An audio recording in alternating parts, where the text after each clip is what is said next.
Ang kwentong ito ay hango sa totoong buhay. Karanasan ito ni Sulay. Taong 1977, Magdalena, Laguna.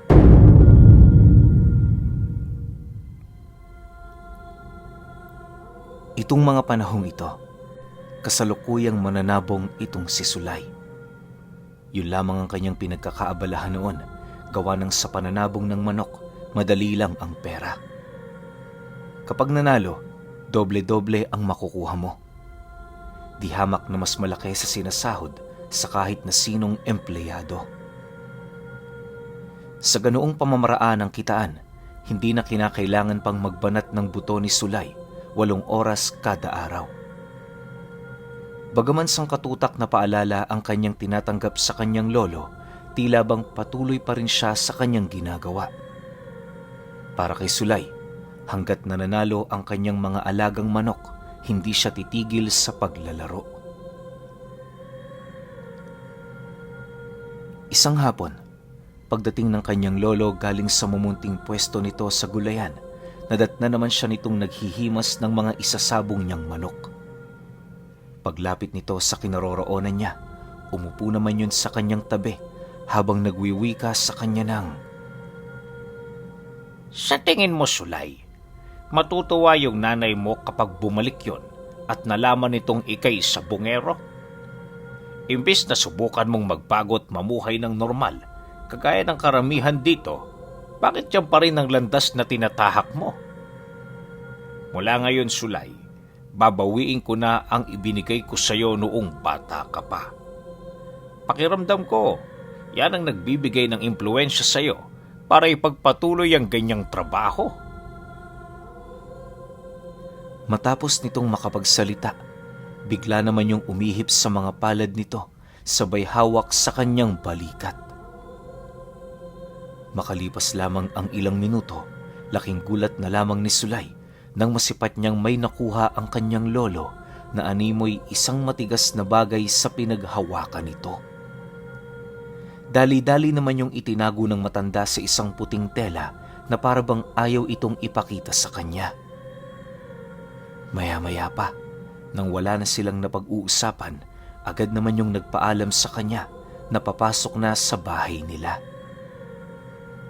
Bago pa man siya tuluyang iwan ng kanyang lolo, kabilin-bilinan nito sa kanya na iwasan na ang pagsusugal sa kadahilan ng ikakasira lang yon ng buhay niya. Subalit sa kabila ng mga babala ng matanda, itinuloy pa rin ni Sulay ang kanyang pagsasabong noong mismong araw na yon. Alam niyo ang nangyari? Yung 4 na manok niyang dala, lahat talo.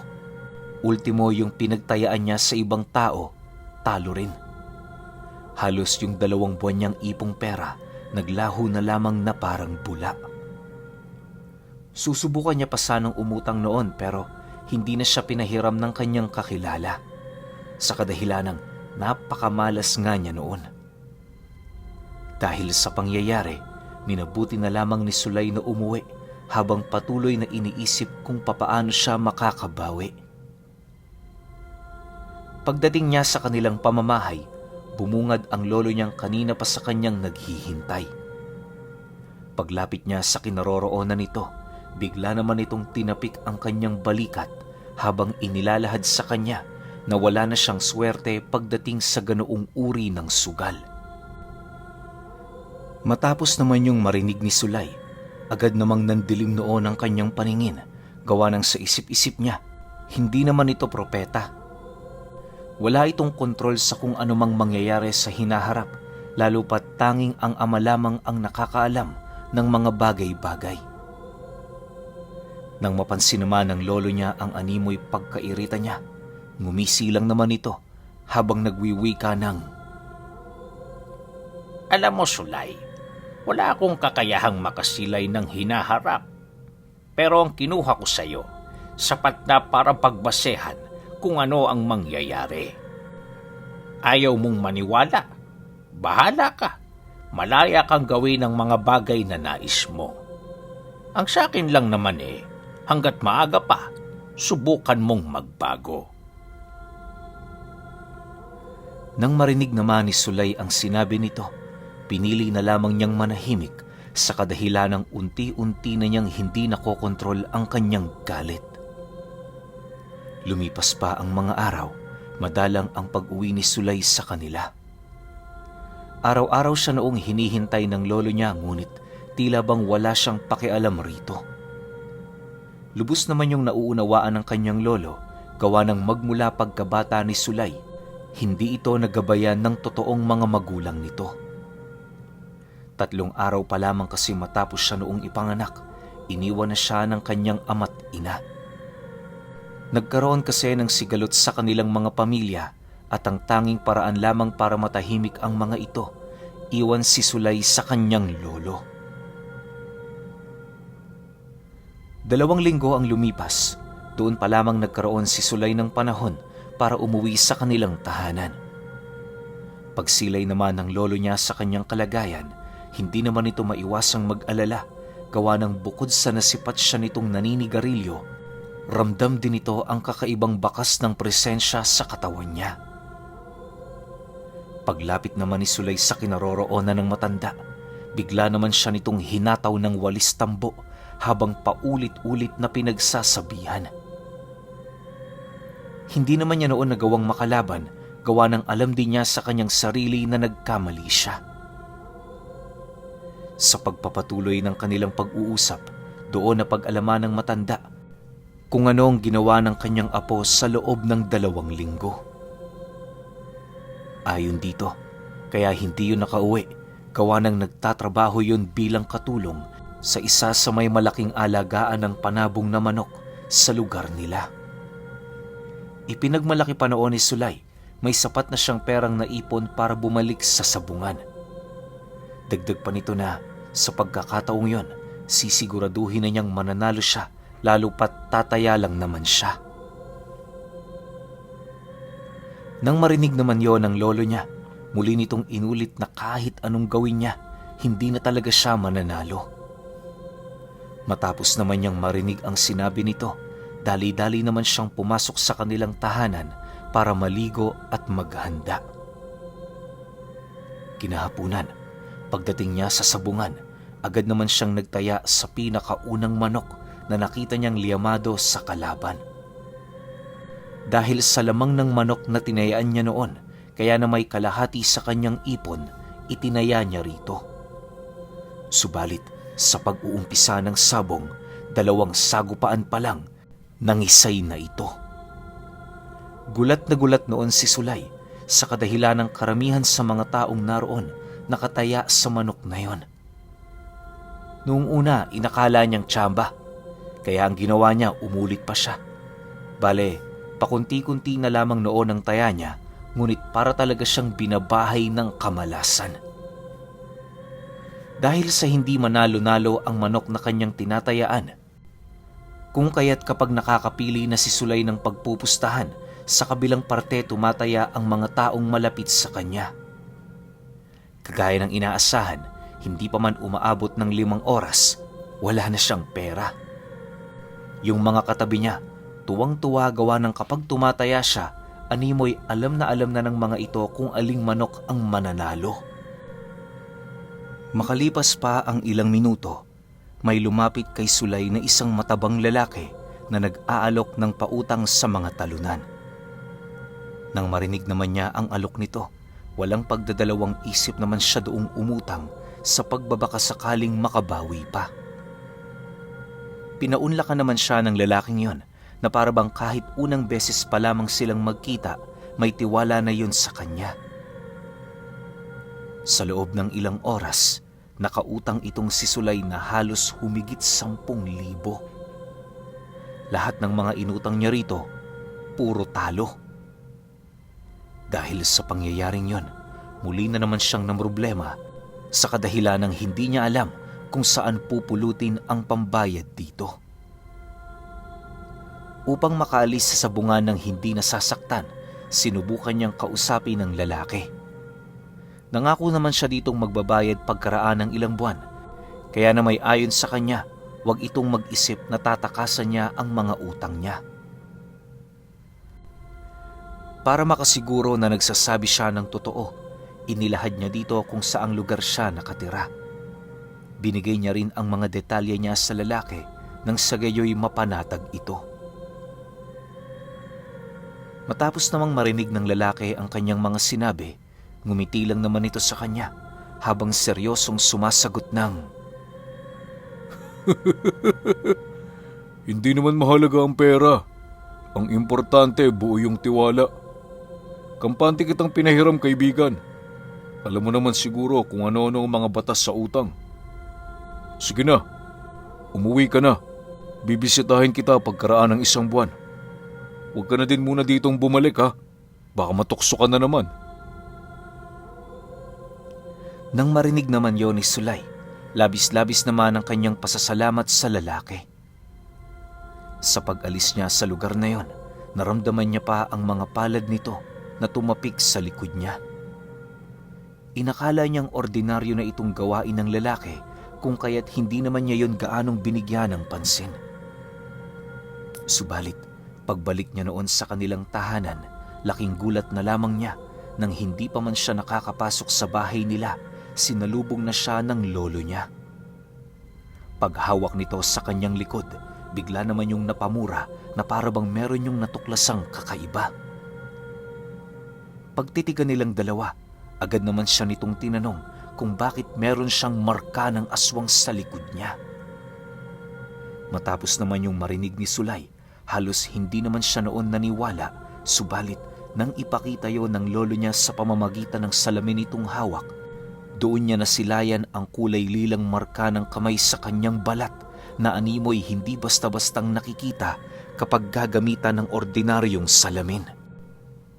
Ayon sa lolo niya, may sabulag ang bagay na yon kung kaya't maaaring hindi niya yon napansin. Dagdag pa nito na sino man ang may gawa nito sa kanya, paniguradong meron itong masamang binabalak. Nang marinig naman ni Sulay ang paliwanag nito, bigla naman siyang kinabahan matapos niyang masilayan sa kanyang isipan ang pagmumukha ng matabang lalaki na nagpautang sa kanya. Bagaman nahihiya siya noong ipagtapat yun sa lolo niya, wala siyang nagawa sa kadahilan ng alam niya sa kanyang sarili na mapanganib na nilalang ang mga aswang. Nang magawa na niya yung mailahad, bakas sa pagmumukha ng kanyang lolo ang pagkagalit. Hindi ito natatakot o ano, bagkus ay para itong nagkaroon ng puot sa nilalang na nagpautang sa kanya.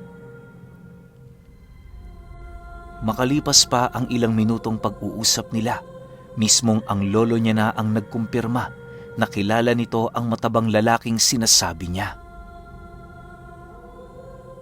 Ayon dito, isa yon sa mga rason kung bakit pinapalayo na niya si Sulay sa sabungan.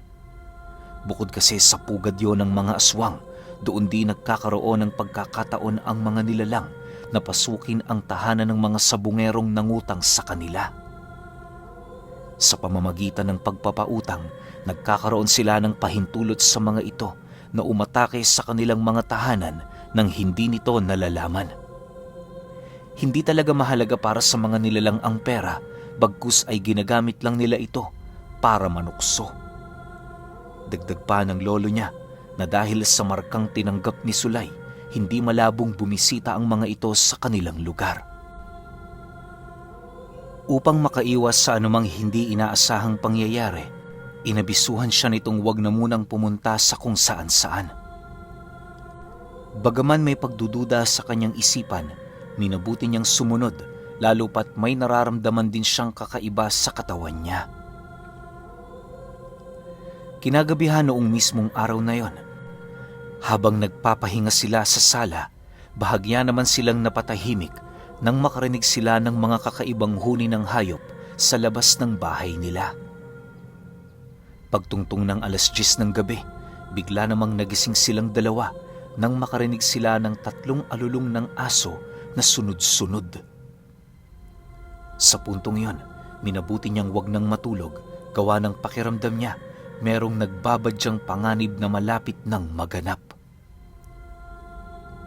Makalipas pa ang ilang minutong pakikiramdam, bigla namang pumasok ang lolo niya sa kanyang silid, may daladalang isang maliit na sulo. Nagsenyas itong tumungo sa sala ng tahimik at hindi nagsasalita. Matapos namang maunawaan ni Sulay ang sinabi nito, dali-dali naman siyang sumunod ng walang pagdadalawang isip. Dahil sa wala pa noong kuryente ang bahay nila, kaya na may habang nakaupo siya sa kanilang tumba-tumba, panay naman ang pagpalo niya sa kanyang paa dahil sa dami ng mga lamok na nagpipiesta sa dugo niya. Maya-maya pa, nabaling ang atensyon ni Sulay sa bintana ng kanilang bahay nang makarinig sila doon ng isang kakaibang pag-angil. Unti-unti nitong tinutulak ang trangka ng bintana na siya namang naging hudyat para sa kanyang lolo na lumapit. Pagbunot nito ng punyal nitong nakalagay sa balat ng hayop, laking gulat na lamang ni Sulay nang masipat niya ang ginintuan nitong talim. Bago pa man tuluyang makalayo ang nilalang sa lugar na yon, kitang-kita niya kung papaano undaya ng saksak nito ang dingding ng kanilang bahay. Hindi nakatagos ang talim ng punyal nito pero rinig na rinig nila ang pag-atungal ng nilalang na animoy tinamaan. Nang akmang lalayo na yon sa kanilang tahanan, agad naman siyang inabisuhan ng lolo niya na isarado ang pinto pagkalabas nito. Matapos naman yung marinig ni Sulay, dali-dali naman niya yung sinundan, alinsunod sa nais nitong mangyari. Nang tuluyan ng makalabas ng bahay ang lolo niya, ramdam na ramdam niya noon ang ginawa nitong pagtapos sa buhay ng aswang na dumayo sa bahay nila. Halos ilang minuto lamang noon ang itinagal bago yun tuluyang makabalik. Pagpasok nito sa loob ng bahay, dala-dala nito ang kuko ng nilalang na agad naman itong inilagay sa isang telang nakababad sa langis. Sa pagbalik ng katahimikan sa paligid, inilahad ng lolo niya sa kanya, hindi pa doon natatapos ang sigalot na kinakaharap nila. Para mapanatili ang kaligtasan nilang dalawa, inabisuhan siya nitong huwag magpadala sa anumang paninindak na maaaring gawin ng mga aswang. Makalipas pa ang 2 araw, halos hindi na gaanong nakakatulog sila Sulay tuwing sumasapit ang gabi. Bagaman napakaraming nakapalibot na pangontra sa kanilang tahanan, hindi yun sapat upang basagin ang sumpa ng mga aswang na nakalapat sa kanyang balat. Yon ang nagsisilbing nagsasalo ng bisa ng mga pangontra para makapasok ang mga aswang nang hindi naaapektuhan. Ang mas nakakabahala pa sa bawat araw na dumaraan, dumarami ang bilang ng mga bumibisita sa kanila. Nang dumating na sa puntong hindi na maatim ng kanyang lolo ang ginagawa ng mga ito, personal na yung tumungo sa sabungan kasama ang kanyang apo. Pagpasok nila sa lugar na yon, agad naman silang kinumpronta ng matabang lalaki na pinagkakautangan nito. Habang nakikipag-usap ang nilalang na yon sa kanila, tapatan namang inilahad ng lolo niya na kung hangad nitong makuha ang buhay ng kanyang apo, kinakailangan nilang magtuos. Inimbitahan din niya yon sa kanilang tahanan pagpatak ng dilim. Matapos nitong maibahagi ang kanyang hangarin, agad naman nilang nilisan ang lugar na yon nang hindi na naghihintay ng mga katagang isasagot ng lalaki. Sa pagbalik nila sa kanilang tahanan, inabisuhan ng matanda si Sulay na huwag matutulog kinagabihan. Hindi rin sila papasok sa loob ng kanilang tahanan para magtago, bagkus ay maghihintay sila sa labas sa pagdating ng mga ito. Mariinding inilahad ng matanda sa kanya na sa gabing yon, doon na magkakaalaman. Pagkalahad niya ng mga bagay na ito sa kanyang apo, kitang-kita naman ni Sulay ang pagbuklat nito ng isang puting tela kung saan doon napapaloob ang bagay na kinuha nito sa katawan niya. Noong bata ka pa, ipinamana ko ito sa iyo. Inakala ko kasing magiging katulad ka ng nanay mo. Hindi ko naisip, maaaring manalaytay sa iyong katawan ang dugo ng sugarol mong ama. Binawi ko ito, iho, para bigyan ka ng leksyon. Sa mundong ito, hindi lahat ng bagay umaayon sa kagustuhan mo. Minsan kailangan mong matalo para ikay matuto. Wika ng kanyang lolo. Dagdag pa nito na ang bagay na kinuha nito sa katawan ay walang iba kundi ang mutyang nanggaling sa luha ng isang reynang tikbalang. Hindi pangkaraniwan ang bisa ng mutyang yon, gawa ng kaya nitong isakatuparan ang halos kabuuan ng hinahangad ng taong nagtatangan dito. Wala din yung pinipili, mapasugal man o bisyo, hindi ka iiwan ito. Ang tanging nag-iisang paraan lamang para talikuran ka ng mutya ay ang mga panahong nakapatay ka ng isang inosenteng kaluluwa. Naniniwala din ang kanyang lolo na sapat na ang mutya ng luha para hanapin ang kabuoang puwersa ng mga aswang na namumugaran sa baryo nila. Sa paglalim ng gabi, habang nagmamasid sila sa labas ng kanilang bahay, doon na nila unti-unting napapansin ang pagsidatingan ng iilang mga tagapagmasid ng mga aswang. Napapaloob yun sa kaanyuan ng mga paniki, habang ang iba naman gamit-gamit ang anyo ng isang malaking paru-parong itim. Makalipas pa ang ilang minuto, doon bumungad sa mga mata ni Sulay ang grupo ng kalalakihang araw-araw niyang nasisilayan sa sabungan. Sa unahan nito, nasipat niya ang matabang lalaki na nagpautang sa kanya. Pagpasok ng mga nilalang na yon sa loob ng kanilang bakuran, dali-dali naman itong sinalubong ng kanyang lolo. Unang ginawa ng mga ito, mag-usap sa kung ano ang kinakailangan nilang gawin para matapos na ang sigalot sa kanilang mga panig. Ang naging pustahan sa duelo, buhay ni Sulay laban sa kalayaan nito. Labanan hanggang kamatayan ang napagkasunduan, kung kaya't sino man ang magwawagi, ererespeto yon ng bawat panig. Matapos ang pag-uusap, agad namang bumalik ang kanyang lolo sa kinaroroonan niya. Pagtitig nito sa kanyang muka, napangiti lang naman ito habang nagwiwika ng, "Pangalawang buhay mo ito, Sulay. Huwag mong sasayangin." Kasabay ng pagwika ng matanda ay ang dahan-dahan naman itong pagharap sa pinuno ng mga aswang. Ang nakalaban nito noon ay ang matabang lalaki mismo na pinagkakautangan ni Sulay. Sa unang tingin, mapapansin mong mabagal ang lalaki, ngunit nang mag-umpisa na ang duelo, doon niya napagtanto kung gaano yun kaliksi. Kayang-kaya nitong makipagsabayan sa lolo niya, na animoy hindi alintana dito ang laki ng kanyang katawan. Sa pagpapatuloy ng ganoong kaganapan, pansin na pansin naman ni Sulay na pinaglalaroan lang ito ng matanda.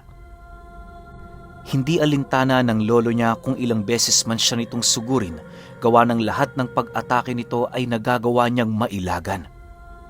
Ultimo, ang pandaraya ng iba nitong kasama ay hindi rin nakakalusot dahil sa talas ng pakiramdam ng matanda. Maya-maya pa, nang hindi na ito gaanong natutuwa sa mga nangyayari, nagpasya na yung seryosohin ng duelo. Pagkumpas nito sa hawak nitong punyal, lahat ng aswang sa paligid ay bigla na lamang natigilan dahil sa pagramdam nila ng kakaibang presensya na halos bumalot sa kabuuan ng baryo. Pagbaling nila ng kanilang atensyon sa kasama nilang nakikipaglaban dito, nadatnan nila yung nakabulagtana sa lupa at nag-aagaw buhay. Nang akmang tatayo pa ito, agad naman itong ginilita ng leeg ng kanyang lolo, sabay wika sa mga kasama nito ng, "Amanos na tayo! Lumayas na kayo!" Matapos namang marinig ng mga aswang ang sinabi ng matanda, para itong mga hayop na bigla na lamang tumakbo kung saan-saan. Pagkawala ng mga nilalang sa paligid, agad naman silang pumasok para magpahinga. Iniwan nila ang bangkay ng lalaki sa bakuran, gawa ng ayon sa lolo niya, kukunin niyo ng mga umaaligid na balbal bago sumapit ang bukang liwayway. Kinaumagahan, gulat naman itong si Sulay sa kadahilan ng kahit anong gawin niyang paghahanap sa bakuran nila, wala siyang nakitang bakas ng bangkay ng aswang. Nang maikot na niya ang kabuuan ng kanilang tahanan, minabuti niyang ipagsawalang bahala na lamang ang kanyang mga nasaksihan noong nagdaang gabi. Magmula noong araw na yon, nagkaroon ng interes si Sulay sa mga lihim na karunungan, gawa ng ayon sa kanyang lolo, kapag sumunod siya sa yapak nito, muli niyang tataglayin ang mutya nitong binawi sa kanya. At ang mutyang yon ay walang iba kundi ang mutya ng luha ng reyna ng mga tikbalang.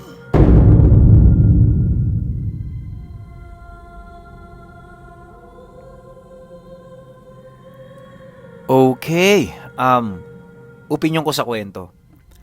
Isang panibagong mutya na naman ang narinig ninyo dito sa channel natin. Alam ko kasi marami na ako nabanggit na tungkol sa mga mutya eh. Pero ito sobrang kakaiba naman to. Unang-una, galing sa tikbalang. Tapos reyna pa. Alam naman nating lahat kung gaano kahirap maghanap ng tikbalang, di ba? Baka kapag nakita mo pa yan, sipain ka na kaagad eh. Pero hindi rin, kasi may mga tao talagang pinipili itong mga ganitong klase ng nilalang na ipagkaloob nila ng kusa yung mutya nila. Dito sa kaso ng lolo ni Sulay, malamang sa malamang, iniregalo to ng kaibigan nitong Engkanto. Kasi ako, kung di nyo na itatanong, yung lolo ko, father side, ang gabay nun, kapre tsaka tikbalang. Tapos bago siya namatay sa Kisaw, nagluwayo ng bato na kulay brown. Tapos pagluwa nun ng kulay brown, sasaluhin sana ng isa sa mga pinsan ng papa ko, kaso pagdapo sa palad niya, nawala. Alam niyo, yung lolo ko, sobrang lakas nung kabataan na yun. Pero ibang kwento na yun. Alam ko na kwento ko na rin dito sa channel ko na yun. O kung hindi man sa channel ko, baka sa sa channel ni Ninuno. Doon lang yung pwedeng malapag eh. Basta, yun lang. Masasabi ko rito, sobrang kakaiba nitong mutya na to. Tsaka, feeling ko mahirap to kunin. Or hindi mo to matatangan unless ipinagkaloob sa'yo ng mismong Engkanto. Yun nga yung tikbalang. Pero kayo, kung may opinyon kayo sa kwentong ito, comment nyo lang sa baba. Yun lang, hanggang sa susunod na kwento. Salamat.